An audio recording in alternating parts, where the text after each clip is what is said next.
Nothing's worse than waking up on a cold morning and having a freezing cold shower. So today, I'm going to go through some troubleshooting tips on how to fix the issue if your RV doesn't have hot water.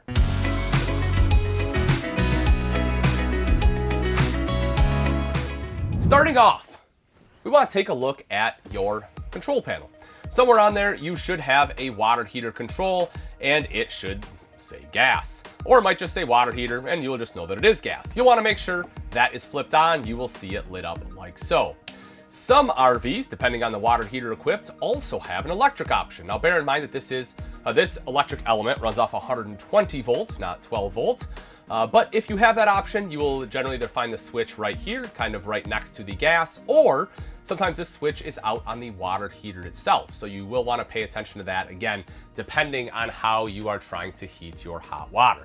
But assuming those are on, and that's good, which chances are, it's the first thing you check, and you're like, Ian, of course it's on. Well, all right, next thing we're going to do is we're going to go to one of your faucets, and you're going to turn on your hot side and just let it run for about 15-20 seconds. And the reason for that is because the last time you used your RV, you had water in the line, and the water stayed in the line probably, and it got cold over time, so you just want to purge that out of that hot side. So after about, again, 20-25 seconds for sure, you should have hot water coming out. If it's still cold, then we have to start asking ourselves a couple different questions. The first one being, did you just get to your campsite and turn on your water heater? Because it does take a significant amount of time for that water to heat up. If you're using propane, it takes about a half hour. If you're using that electric element, it takes about 45 minutes. So you do want to make sure you give ample time for the water to heat up. Again, you're just not going to have it right off the bat. Another question you have to ask yourself is, did you just run out of hot water? Is someone just take a shower? You're doing dishes. Your average water heater size in an RV is somewhere between 6 and 12 gallons compared to the average water heater size in a house, which is 40 to 50 gallons. So I don't know about you, but I know growing up, my dad would yell at me all the time for taking too long of a shower in the house. So as you can imagine, in an RV, it's going to run out pretty quick. The next thing we want to check, assuming that your propane switch is on, well, that means we're going to have a flame, and we should be able to hear that. Now, bear in mind, before we touch anything, you'll see something right here. It says hot. That's because it will be. So, I always recommend wearing protection. Wear some kind of gloves that are going to protect you from the heat when operating on anything that will be warm.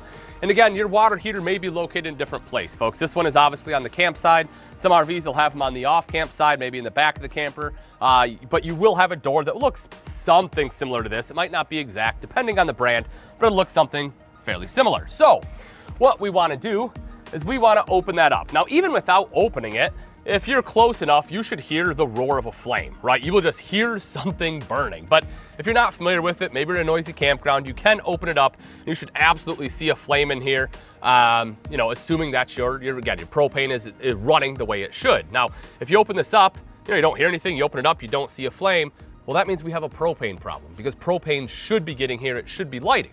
So we want to go check our propane. So what you're going to do is you're going to come on up and just make sure that your propane bottles are open. Now, if your propane is open, there may be a chance that you just swapped out your tank, right? You ran out, went and got a different tank, or you had a different tank on hand, swapped it over, and then all of a sudden your water heater went out. And that's not super uncommon. What can happen is air can get in the line, and when it goes to try to pull that propane, it just gets a bunch of air, turns off, and now there's a big air bubble, and so it can't get propane to fire it back up. So then what you want to do is actually head inside to your cooktop, fire up your cooktop for a little bit. That should help purge that air out, get the gas flowing again, and that should let you fire your water heater back up. If propane's, or the flame's going, everything's good, the next thing you want to check, if you are camping somewhere you don't have shore power, believe it or not, is your battery. The reason being is even though the water heater runs off propane, it still requires power, that 12-volt power from your battery, to keep the coils open so that you can get hot water. So if your gas valve isn't staying open, it's just not going to have any gas coming in. It's not going to function, right? So if that is the problem, you want to, in order to check if it's a problem, you want to take a voltmeter to your battery and check what your voltage is at. You should be above 10.5 volts. If you're below that, You're going to have all sorts of issues with your RV, not just with the water heater, but that certainly could be a reason because, again, the coils on that valve just aren't staying open to allow the gas through. So obviously I have a jump box here, a battery box. I mean, I'm at 12 volts exactly. So, a little under full, but still plenty in order to operate that valve. But again, that is something you'll want to check. Now, assuming that that's good too, right? We want to come on back and, maybe you have a flame, flame's going strong. So obviously that's not the issue. You ask yourself, okay, so my flame's good. My voltage is obviously good because the gas valve is open. So what else could be wrong? Well, then, believe it or not, you want to check to make sure you actually have water in the hot water, or the water heater. It's actually the most common issue when people don't have hot water is because there is no water in the water heater. So here's what we're going to do.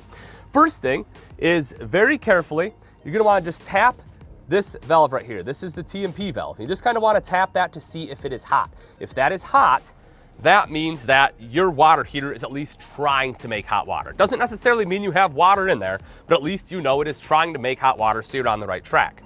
Then what you want to do is take like a mug or a cup or something. And again, please be very, very careful because if there is hot water in your tank, you're going to burn yourself and you don't want that. So make sure you have gloves, make sure you're protected, but put a mug or something underneath here. Open this up ever so slightly until a little bit of water drips out. And that's what should happen. If you have water in the tank, right, run it, just keep going, until you get about 3/4 full on that mug to know that, there is definitely water in that tank. Now, if you open this up and there is no water, just like a really quick burst of air, stop what you're doing completely. The reason for that is because you don't have water in the tank. And if you go and try to put water in it, what'll happen is because you have a hot tank and you're putting in cold water, you're going to damage your tank, right? Depending on the water heater, you're going to have a glass lining. That glass lining is going to crack. If you have a flue, it can break the flue. It's not something you want to have happen. So why would you not have water in the tank? Well, what happens more often than not is you have a water heater bypass on the RV. Very common, super awesome for winterizing your RV. And it does exactly what the name implies. It's a valve, you turn it, and it bypasses the water heater so you don't fill up the water heater with a bunch of antifreeze. Because again, that's somewhere between 6 and 12 gallons. Not only is that a lot of wasted antifreeze and money, but also then you have to purge all that out and it can be a pain. So you generally want to bypass that. Well, if you forget to turn that back, now you're just bypassing the water heater, so no water is getting in the tank. But again, if that propane, everything's running, that tank is heating up, you do not want to put cold water in there. You want to take, probably an hour or two, let things cool off, then go inside, find that water heater bypass. It'll generally be close to your water heater. You'll want to open that back up or put it in the right configuration so that water is getting into your heater. Now, if you do have water, right, you open it up, a little bit of water drips up, right? You fill up 3/4 of that mug, you're still having issues. Then we're going to head back inside. And what you'll want to do is come to that same original faucet we started at. Now, you saw that the hot side wasn't working, right? Well, now what we're going to do, we're going to open up the cold side of the faucet. We're going to let that run for 10 to 15 seconds. The reason being, especially if it's a brand new RV, is it's possible that the lines underneath are switched. The hot and cold side are reversed. And so if you open up the cold side and you have hot water, that's exactly what happened, and that is a pretty quick and simple fix. The other thing we want to check is if you open up that cold side and it's still cold, it's possible that the plumbing is right, but that you have a bad mixing valve in the hot side. So we're going to want to check another faucet. So come on back.